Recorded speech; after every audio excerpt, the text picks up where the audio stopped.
salut à tous et à toutes, c'est Nicolas78 et aujourd'hui on se retrouve tout de suite pour la 7ème critique, cette fois-ci sur The Green Inferno d'Eli Roth. Un gars connu pour ses films plutôt gore comme Hostel notamment, que je n'ai pas vu. Le film est sorti en France seulement le 16 octobre 2015 alors qu'il est sorti aux États-Unis 3 ans auparavant. Je tiens quand même à préciser que le film est sorti donc en France seulement en e-cinéma, ça fait qu'il n'est pas disponible dans les salles, mais seulement en téléchargement sur internet. Et certains vont se demander, mais de quoi ça parle ce film au final? Un groupe d'activistes new-yorkais se rend en Amazonie pour manifester contre la déforestation et notamment contre l'anéantissement d'un village indigène. Mais lors d'un souci technique, ils vont être coincés dans cette immense forêt et tomber nez à nez avec cette fameuse population indigène, une tribu particulièrement hostile. Pas grand chose à dire au niveau des acteurs. Sont tous inconnus, enfin pour moi ils sont inconnus. Et bon, certains jouent plutôt mal on va dire, mais bon dans l'ensemble ça va, c'est correct.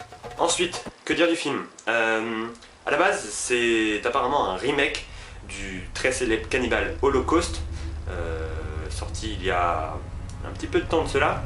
Le fameux faux reportage plutôt gore pour l'époque qui a fait polémique. Je n'ai pas vu ce film, donc excusez-moi. Et donc pour ceux qui ont vu Cannibal Holocaust et qui ont vu par la suite The Green Inferno, ont pissé littéralement sur le film The Green Inferno et ils ont dit que c'était un mauvais remake et que ce film était une grosse merde. Je n'ai pas vu le film donc je ne pourrais pas vous faire une comparaison entre ces deux longs métrages. Et puis après tout, il faut juger une œuvre pour ce qu'elle est et pas pour ce qu'il y a autour. Voilà, c'était la petite phrase sympathique. Pour entrer dans le vif du sujet, d'abord les personnages, c'est vraiment trop basique. Les vieux clichés type la nana super belle, le gros qui mange tout le temps, le trouillard, qu'est-ce qu'il y avait d'autre aussi, le chef de l'équipe, mais qui est un petit peu mystérieux, et puis etc. Ça devient un petit peu relou à force de regarder des films comme ça. Mais je ne sais pas si Eli Roth, donc le réalisateur de ce film, a assez de recul pour justement prendre ses personnages afin de montrer le ton ironique de la chose. Je ne pourrais pas vous dire à ce niveau-là parce que je ne sais pas s'il a assez de recul pour ça, sachant que sa filmographie est assez... Ensuite, l'histoire. Donc dans un film plutôt gore justement, ça change un petit peu. Pourquoi? Parce que d'habitude on a le droit à un psychopathe qui tue plein de gens et c'est dégueulasse, etc. Là ça change un petit peu, même les lieux sont différents, ça se passe dans une forêt. Je trouve ça plutôt original pour ce qui se fait actuellement. Même si c'est pris d'une idée de base qui est Cannibal Holocaust. Je trouve que c'est bien de remettre ça au goût du jour, au lieu de se taper un film qui étudie une histoire vue et revue, etc. Voilà, pourquoi pas. C'était plutôt rigolo. Moi j'ai fait quelques sourires quand même à ce film. De plus les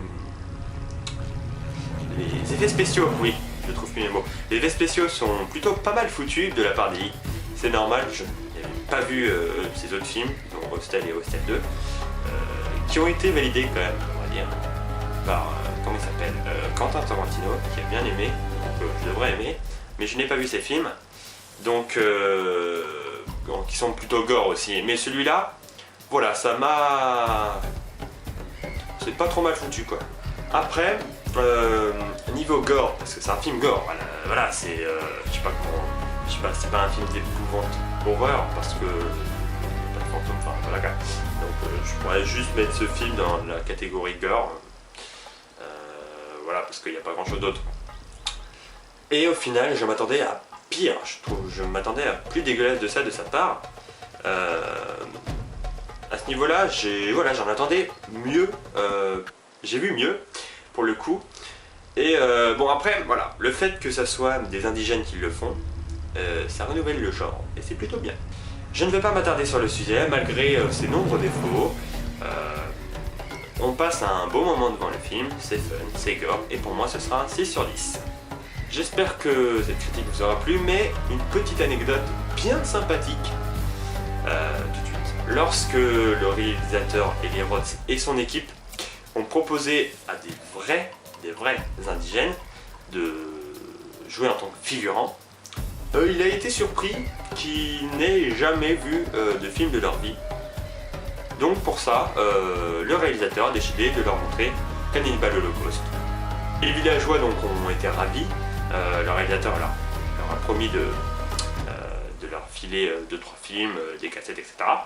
Et donc les villageois ont été ravis donc de participer au film, mais ça veut dire que les indigènes, ce sont des vrais indigènes. Les mecs vivent quand même, enfin, je sais plus où, je crois qu'il a été fait au Pérou. En Bolivie ce film, je ne me souviens plus. Mais en tout cas, voilà, c'est des vrais indigènes. Bon, dans la vraie vie, ils sont pas comme ça, sinon le réalisateur aurait déjà été bouffé. Mais c'est rigolo quand même de voir que c'est des putains de vrais indigènes, quoi. Voilà, enfin, voilà. J'espère que cette ciné-critique t'aura plu. Oui, je te tutoie, je suis un fou. Et alors, qu'est-ce que tu vas faire? Qu'est-ce que tu vas faire? Tu vas quitter? Ok. Va-t'en. Ok, va-t'en. Ah, vas-y, tu m'as dit.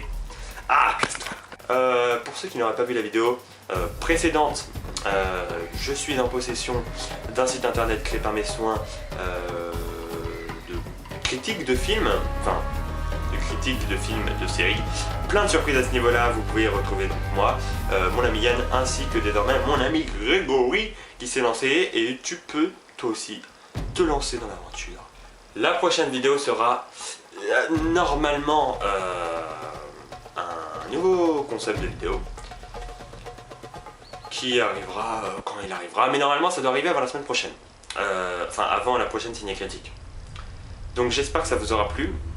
Petite info, n'hésitez pas, quand vous aurez le temps bien sûr, à faire un petit tour sur la chaîne de Yann, car il devrait y avoir une critique sur le film Seul sur Mars, à laquelle j'ai participé, moi, oui moi, Nicolas.